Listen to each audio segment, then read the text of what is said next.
할렐루야. 사랑하는 여러분, 주님 안에서 너무나도 존경하고 진정으로 사랑합니다. 오늘 본문은 구약성경 시편 23편 1절에서 6절 말씀입니다. 제가 본문을 봉독해 올리겠습니다. 여호와는 나의 목자시니 내게 부족함이 없으리로다. 그가 나를 푸른 풀밭에 누이시며 쉴만한 물가로 인도하시는도다. 내 영혼을 소생시키시고 자기 이름을 위하여 의의 길로 인도하시는도다. 내가 사망의 음침한 골짜기로 다닐지라도 해를 두려워하지 않을 것은 주께서 나와 함께 하심이라. 주의 지팡이와 막대기가 나를 안위하시나이다. 주께서 내 원수의 목전에서 내게 상을 차려주시고 기름으로 내 머리에 부르셨으니 내 잔이 넘치나이다. 내 평생의 선하심과 인자하심이 반드시 나를 따르리니 내가 여호와의 집에 영원히 살리로다. 아멘. 감사합니다. 오늘은 본문 시편 23편 1절에서 6절 말씀을 중심으로 해서 절망적인 상황 속에서 믿음으로 승리하자 라는 제목으로 하나님의 귀하신 말씀을 부족한 자가 선포할 때에 아무쪼록 하나님의 놀라우신 은혜와 사랑이 차고 넘치게 되시길 예수님의 이름으로 간절히 소원합니다. 성경에서 시편 23편은 시편에서 가장 많이 잘 알려진 장이고 또한 성경 전체에서도 유명한 구절주 중에 하나입니다. 그 당시 시의 작자 다윗은 양을 치는 목동으로서 하나님과 우리의 관계를 목자와 양의 관계, 즉 보호자와 보호받는 자로 잘 표현하고 있습니다. 그래서 유대교에서나 기독교에서 수많은 사람들이 이 시편 23편을 애송하고 있습니다. 시편 23편 4절에 내가 사망의 음침한 골짜기로 다닐지라도 해를 두려워하지 않을 것은 주께서 나와 함께 하심이라. 주의 지팡이와 막대기가 나를 안위하시나이다 라고 했습니다. 양은 목자가 없이는 도저히 살 수 없는 그 연약한 짐승입니다. 마찬가지로 우리 인간의 심령은 자기 혼자서는 살아갈 수 없고 아무것도 혼자서 할 수가 없습니다. 그래서 예수님께서도 요한복음 15장 4절로 5절에서 내 안에 거하라. 나도 너희 안에 거하리라. 가지가 포도나무에 붙어있지 아니하면 절로 과실을 맺을 수 없음 같이 너희도 내 안에 있지 아니하면 그러하리라. 나는 포도나무요 너희는 가지라. 그가 내 안에 내가 그 안에 있으면 이 사람이 열매를 많이 맺나니 나를 떠나서는 너희가 아무것도 할 수 없음이라 그랬습니다. 그래서 참 목자이신 하나님 안에 있을 때만이 부족함이 없는 것입니다. 이 하나님께서는 그의 양인 우리를 푸른 풀밭에 눕게 하시고 쉴만한 물가로 인도해 주시는 것입니다. 그래서 하나님이 나의 목자가 될 때에 모든 두려움에서 나를 해방시켜 주시는 것입니다. 우리가 서로 하나 되지 못하고 서로 미워하고 서로 시기하고 질투로 인해 다툼과 갈등이 생길 때도 목자 되시는 주님이 나를 바른 길로 인도해 주시고 배고픔의 공포에서 해방시켜 주시는 것입니다. 때로는 우리의 영혼이 넘어져서 도저히 나 혼자서는 일어설 수 없이 발버둥 치다가 맥이 빠지고 지쳐서 죽을 수밖에 없을 때에 목자 되신 주님께서는 능력의 오른팔로 붙들어 주셔서 내 영혼을 소생시켜 주시는 것입니다. 오늘 우리가 주목해야 할 말씀은 내가 사망의 음침한 골짜기로 다닐지라도 인데, 이 말을 현대어로 쉽게 말하면 절망적인 상황 속에서도 입니다. 이 말씀을 들으면서 이상한 생각이 들지 않습니까? 하나님이 목자가 되시면 부족함이 없이 만족한 생활을 하고 잔잔한 시냇가에서 쉴 수 있고 푸른 풀밭에서 풀을 뜯어 먹이며 지낼 수 있다는 것은 이해가 되는데 왜 하필이면 사망의 음침한 골짜기로 걸어가게 하실까요? 이것도 양을 직접 길러본 경험이 있는 사람만이 알 수 있는 진리입니다. 양은 목장에서 목자의 정성어린 보살핌을 받으며 자라는 연약한 짐승입니다. 더구나 무더운 여름철에는 목자의 치밀한 관리가 필요합니다. 양은 털이 긴 짐승이기 때문에 보통 해발 300m쯤 되는데 키우는데, 특히 여름이 되면 털이 긴 짐승인 양은 체질적으로 연약해지기 쉽고 여러 가지 해충에 시달리게 되고 여러모로 병들기 쉬운 것입니다. 그래서 목자는 양들을 이끌고 높은 고지로 향해 올라갑니다. 그런데 고지를 향해 올라가는 그 과정이 얼마나 힘이 들고 얼마나 위험한지 모릅니다. 저 미국의 서부 지방이나 팔레스틴 지방의 유능한 목자들은 여름철이 되면 양들을 이끌고 먼 산 위로 올라갑니다. 여러 날이 걸려서 목적한 곳 산간 목장을 향해 올라갑니다. 양들은 길가에서 자라나는 풀을 뜯어먹으면서 천천히 이동합니다. 양들의 여행은 힘들고 지루합니다. 그러나 목자의 인도를 따라 여러 날이 걸려 힘들고 지루한 여행을 하며 산간 목장에 이르게 되면은 산 밑에서 그렇게 더워서 맥을 못 쏘던 양들이 시원한 바람이 불어와 그동안 골짜기를 걸으며 흘렸던 땀이 식고 피곤했던 것이 확 풀리게 됩니다.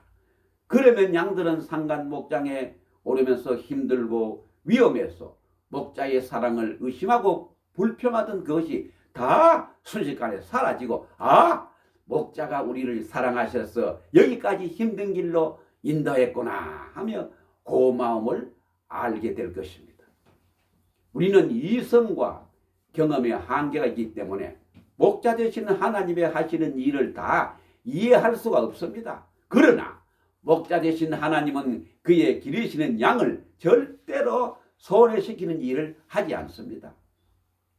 그래서 예수님도 말씀하셨습니다. 너희가 지금은 모르나 장차는 알리라. 우리가 신앙생활을 하면서 꼭 기억해야 할 것이 하나 있습니다. 바로 로마서 8장 28절입니다. 우리가 알거니와 하나님을 사랑하는 자 곧 그 뜻대로 부르심을 입은 자들에게는 모든 것이 합력하여 선을 이루느니라.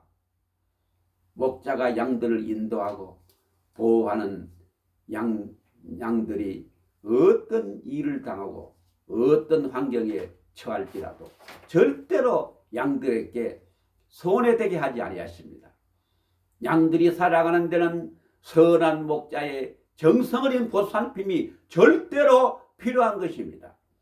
이 시편 23편이 다 1인칭으로 표현된 그런 이유가 여기 있습니다. 여호와는 나의 목자시라. 내가 부족함이 없으리로다. 나를 푸른 풀밭에 누이시도다. 내 영혼을 씻기신다. 내가 사망의 음침한 골짜기로 다닐지라도 해를 두려워하지 않는다. 주께서 나와 함께 하신다. 그렇습니다. 하나님은 나와 상관이 있는 분이십니다. 신앙생활이란 나를 제외하고는 있을 수가 없습니다. 그러므로 하나님을 나의 목자로 삼아야 합니다.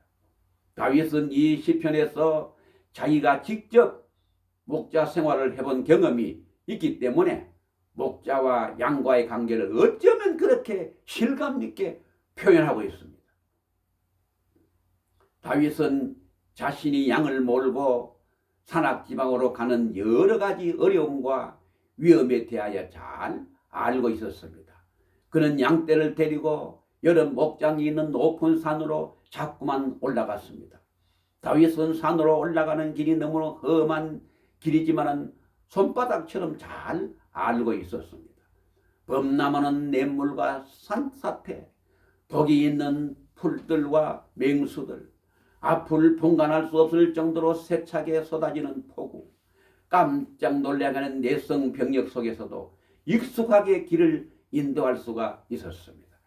그래서 다윗은 내가 어떤 악조건에 처해든지, 내가 어떤 실행을 당하든지, 내가 어떤 공경에 빠지든지 나는 아무것도 두려워하지 않는다고 고백하고 있습니다.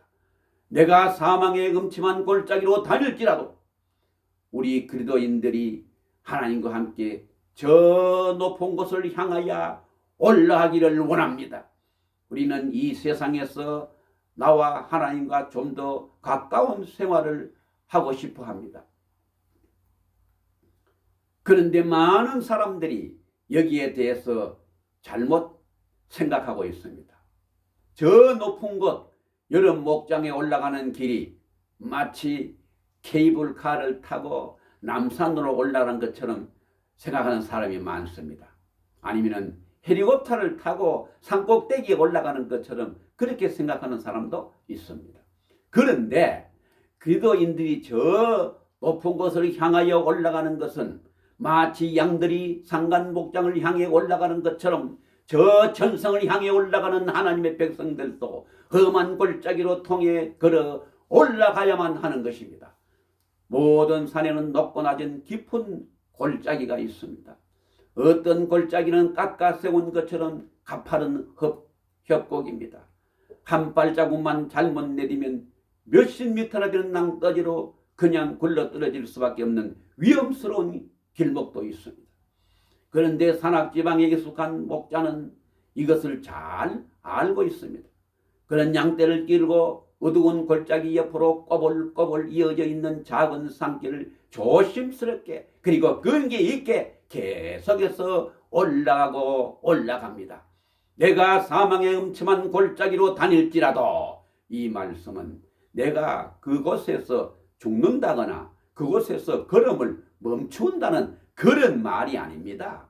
이 말은 사망의 음침한 골짜기가 위험을 무릅쓰고 계속해서 목자를 바라보고 묵묵히 걸어간다는 말입니다. 이 말씀이야말로 역사를 통해서 문자 그대로 사망의 음침한 골짜기를 통과하는 사람들에게 위로의 말로 사용된 것입니다. 그러나 한 걸음 더 나아가서 하나님의 자녀의 죽음이나 인생의 마지막이 아니라 그리스도와 함께 더 가까이 할 수 있는 더 높은 생의 차원에 들어가는 입문에 불과한 것을 말해줍니다. 다시 말하면 죽음이란 너무나 힘들고 어두운 골짜기를 지나 하나님이 계시는 영원한 광명의 천문으로 들어가는 길입니다. 그러므로 죽음이란 그리스도인들에게 있어서는 두려워할 일이 아니라 좀 더 완전한 영생의 길로 갈 수 있는 기쁨의 길이 되는 것입니다. 역사를 통해 보아도 하나님의 길이시는 양도 사망의 음침한 골짜기를 걸어간 것을 수없이 볼 수가 있습니다. 그러나 하나님이 함께 하셨기 때문에 그 무섭고 어두운 골짜기를 잘 통과했습니다. 우리가 잘 아는 요셉을 보세요. 그는 어릴 때부터 부모님의 사랑을 독차지하다시피 했고 하나님께서는 그에게 놀라운 꿈을 주었습니다. 그러나 17살 소년 때부터 상상도 못했던 어려움의 골짜기를 걸어갔습니다. 이유도 알 수 없는 고통을 당해야 했고 억울한 일을 겪어야만 했습니다. 그러나 하나님이 요셉과 함께 하셨기 때문에 사망의 음침한 골짜기로 걸으면서도 담대하게 믿음으로 살아갈 수가 있었습니다. 요셉은 사망의 음침한 골짜기를 무려 13년간이나 걸어갔습니다. 그런데 그는 하나님이 함께 하심을 믿었고 시련의 골짜기를 묵묵히 걸어갔더니 마침내 마지막에는 애굽의 국무총리가 되어 광명의 빛을 보게 되었습니다. 야고보서 1장 12절에 보면 시험을 참는 자는 복이 있나니 이는 시련을 견디어 낸 자가 주께서 자기를 사랑하는 자들에게 약속하신 생명의 면류관을 얻을 것이기 때문이라고 말씀하고 있습니다. 요셉의 형제는 아버지 야곱이 세상을 떠나고 난 후에 원수 갚는 것이 두려워서 창세기 50장 16절로 17절에 요셉에게 말을 했습니다.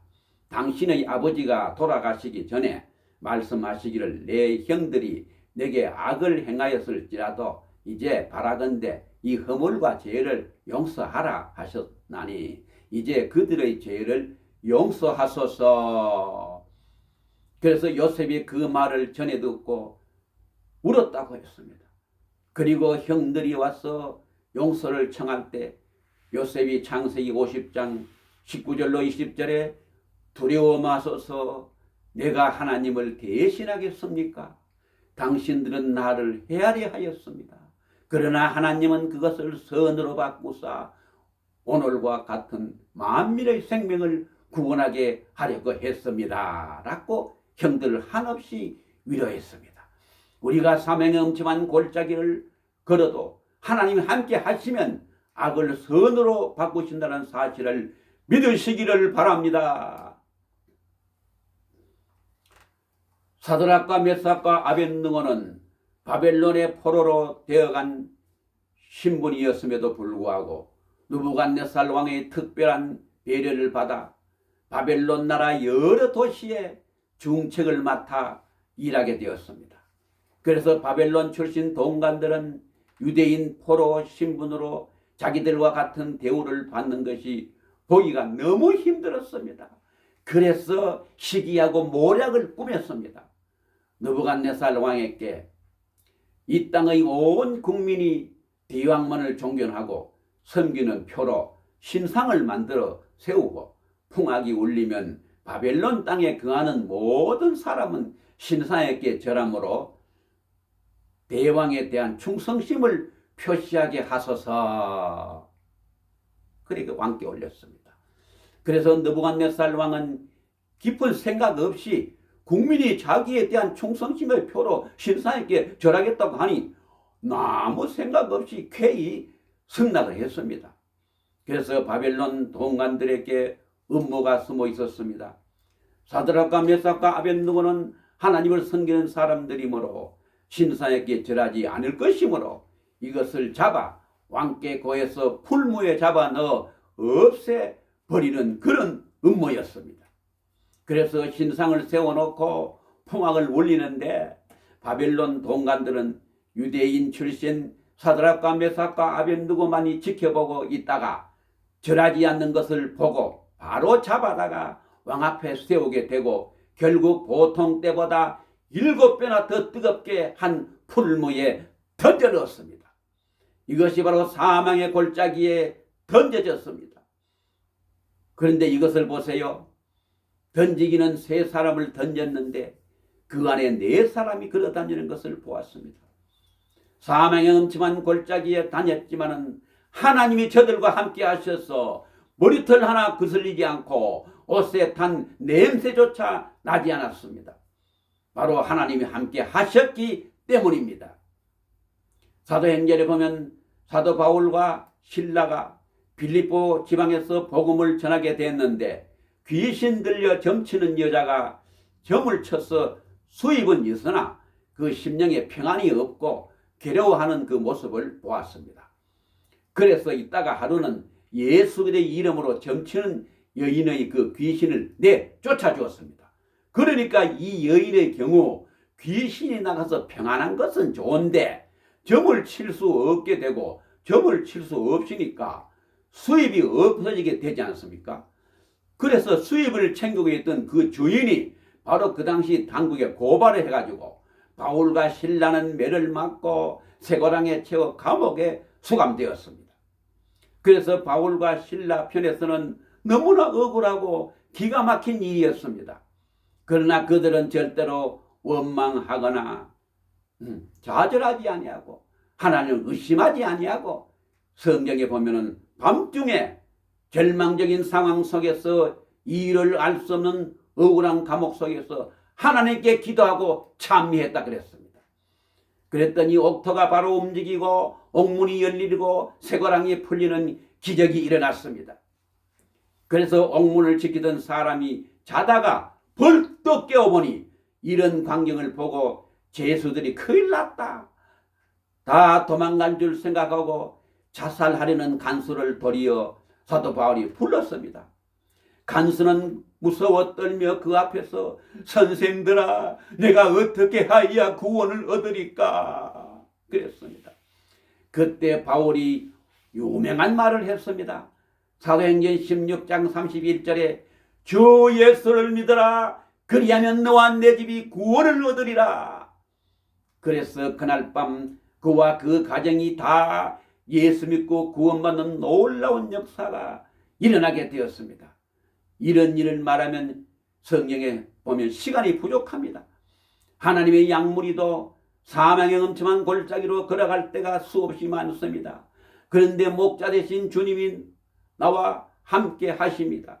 예수님도 사망의 엄청난 골짜기에서 향한 항상 우리와 함께 하시겠다고 약속하셨습니다. 마태복음 20장 20절에 볼지어다 내가 세상 끝날까지 너희와 항상 함께 있으리라. 여기 항상이란 말씀이 중요합니다. 주님은 언제나 늘 우리와 함께 하십니다. 건강에도 함께 하시고 병들어도 함께 하시고 성공에도 함께 하시고 실패에도 함께 하시고 젊어서도 함께 하시고 늙어서도 함께 하시며 살아있을 때도 함께 하시며 죽을 때도 항상 함께 하신다는 것입니다. 사망의 엄청난 골짜기에서 주님이 우리와 함께 하심을 체험합니다. 우리가 매일 살아가는 나그네 인생길이 너무니 아무리 어렵고 아무리 힘들어도 그것이 막다른 골목은 아닙니다. 우리가 환난 속에 믿음으로 걸어가는 앞날에는 수많은 어려움이 도사리고 있습니다.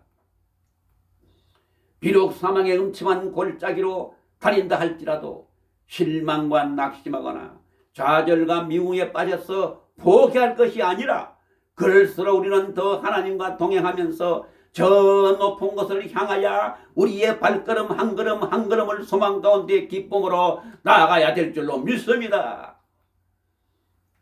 여러분이 살아가는 동안에 정말 견디기 어려운 일이 있었습니까?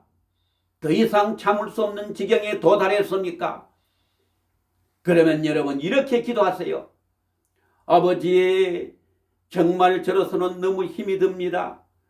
그러나 이것이 저의 심령을 더 높은 곳으로 인도하시는 복된 과정인 줄로 믿습니다.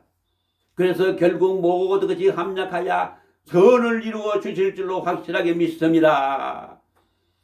제 아무리 캄캄하고 칠흑과 같이 어두운 밤에도 이렇게 믿음으로 간절히 기도하면 지금도 살아 역사하는 주님께서 바로 그것에 나와 함께 계심을 체험하게 될 줄로 믿습니다.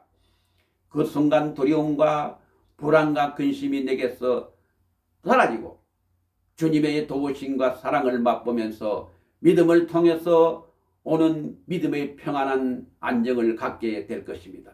여러분, 사망의 엄청난 골짜기에서도 하나님이 나와 함께 계시기 때문에, 그리고 모든 일을 하나님이 친히 주관하시고 계시기 때문에 우리는 모든 일이 잘 될 것을 확신합니다. 그래도 이니 이런 확신에도 도달하려면 모든 역경을 조용하게 받아들이는 자세를 가져야 됩니다. 그것은 주님과 함께 더 높은 곳을 향하여 올라가는 자세인 것입니다. 그리고 이런 자세를 가진 사람이라야 어떤 어려움 앞에서도 더 많은 인내와 용기를 가질 수 있으며 우리들의 생활을 더 활기 있게 승리할 수가 있는 줄로 믿습니다. 왜 하나님이 우리를 사망의 엄청난 골짜기로 몰고 갑니까?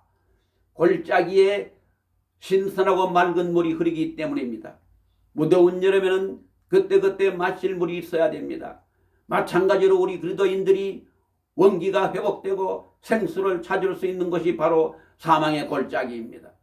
우리가 주님과 함께 역경과 고통의 골짜기를 걸어가면서 비로소 주님께서 우리의 원기를 회복시켜 주시는 것을 체험하게 될 것입니다. 주님의 성령으로 우리의 갈급하고 지친 심령이 원기를 회복하게 될 때 말로 다 할 수 없는 감격을 가지게 되는 것입니다. 이제 성경에 나오는 욥을 보세요. 욥은 하나님의 사랑을 특별히 받고 사단에게 자랑할 정도로 아주 동방에서 의로운 사람이었습니다. 그래서 사탄이 시기할 정도였습니다. 그런데 사탄에 의해 하루아침에 그 많던 재산이 다 없어지고 훌륭한 자녀 10남매가 몰살을 당하고 심지어 전몸에 악창이 생겨 알아볼 수 없게까지 되는 사망의 엄청난 골짜기로 걷게 되었습니다. 그러나 그는 이 환난과 역경 속에서도 낙심하거나 절망하지 아니하고 이 사망의 엄청난 골짜기에서 생수를 마시고 새 힘을 얻고 용기와 위로를 얻어 더 힘차게 살게 되지 않았습니까? 그래서 그의 결론이 욥기서 42장 5절에 내가 주께 대하여 귀로 듣기만 하였사더니 이는 눈으로 주를 배움나이다. 이것이 바로 신앙생활의 신비인 것입니다.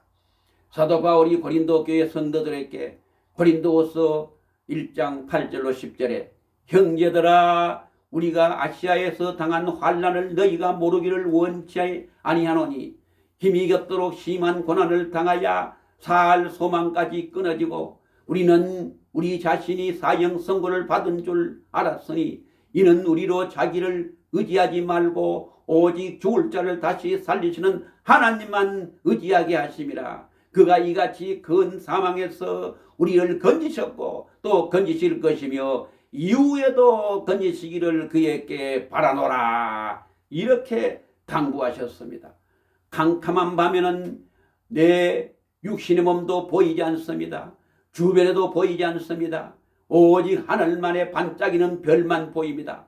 그러므로 사망의 엄침한 골짜기로 걸어갈 때에 세상의 모든 것이 끊어질 때 우리의 눈을 들어 우리의 선한 목자 되신 주님을 바라보시기를 바랍니다.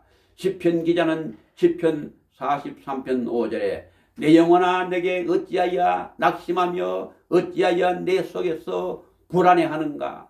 너는 하나님께 소망을 두라. 그가 나타나 도우심을 말미암아 내 하나님을 여전히 찬송하리로다. 이렇게 찬양했습니다. 사랑하는 여러분, 하나님이 왜 우리로 사망의 엄청난 골짜기로 통과하며 그렇게 하십니까? 사망의 엄청난 골짜기로 걸어본 경험이 있는 사람이라야 이와 비슷한 다른 사람을 위로하고 격려할 수가 있는 것입니다. 우리는 종종 다른 사람을 위로할 수 있는 은사를 허락해 달라고 기도합니다. 그런데 물은 골짜기를 통해서 흐르는 것처럼 그리스도인의 생활에도 하나님의 생명은 고통스러운 경험의 골짜기를 통해서 하나님의 축복의 강물이 차고 넘치게 흐르는 줄로 믿습니다. 사실 우리는 깊은 산골짜기 어둡고 침침한 힘들고 어려운 생활을 우리가 원치는 않습니다. 그러나 우리가 가장 큰 불행과 역경에도 불구하고 하나님께서는 그와 같은 골짜기로 통하여 다른 사람에게 커다란 은총과 축복을 내려주시는 것입니다. 그토록 목자가 양을 이끌고 골짜기로 가는 이유는 골짜기의 물가에 아주 좋은 싱싱한 목초가 자라고 있기 때문입니다. 골짜기를 지나는 동안에 말할 수 없는 위험이 도사리고 있습니다. 그러나 이 골짜기를 걷는 동안 목자를 더 의지하게 되는 믿음을 주시기 위해서입니다. 주님은 우리를 사망의 음침한 골짜기로 인도하면서 그 골짜기에 싱싱하게 자란 아무런 공해도 없는 그야말로 깨끗한 풀을 마음껏 뜯어먹게 하시는 것입니다. 여러분, 우리 삶에 폭풍우가 생길는지 모릅니다. 맹수가 우리를 공경하는지 모릅니다. 홍수가 범람해서 우리를 떠내려가게 할지도 모릅니다. 그러나 주님이 바로 거기에 항상 나와 함께 하시기 때문에 결코 두렵지 않습니다.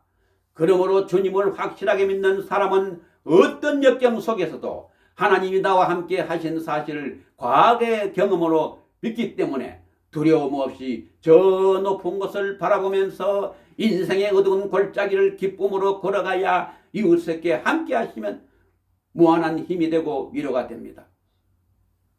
모양은 다르나 누구에게나 인생의 골짜기가 다가옵니다. 우리가 어떤 골짜기를 걸어가느냐가 문제가 아닙니다.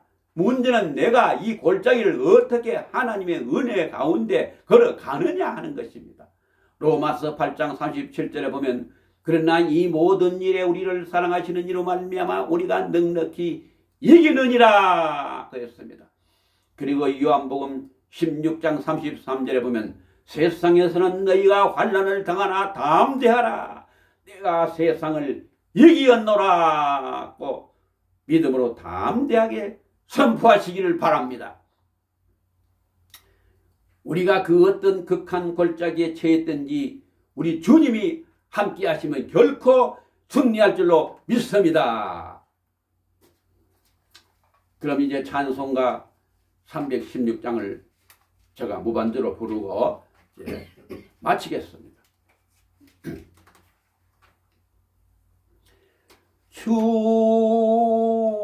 주여 나의 생명 나의 정성 드립니다.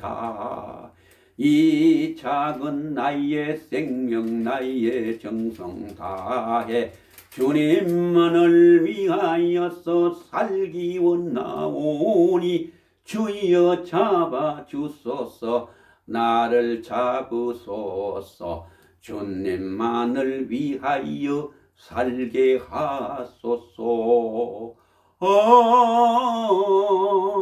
불같은 성령으로 충만케 하옵소서. 환난이 와도 비판이 와도 주님만 위해 살게 하소서. 주여 나의 가진 모든 보화 드립니다. 아무리 나 혼자서 몸부림쳐 봐도 우리들의 힘으로는 어찌할 수 없어. 주만 의지합니다.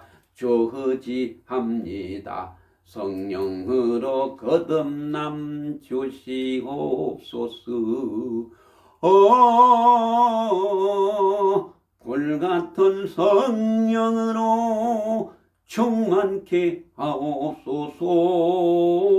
괴로움이 와도 슬픔이 와도 주님만 위해 살게 하소서. 주여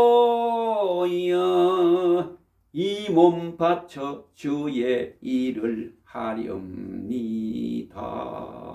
아무리 어려워도 괴로움 당해도 주와 함께 승리하며 살게 하옵소서. 주님 사랑 크시니 주를 따라가며 주님으로 만족해 하여 주소서.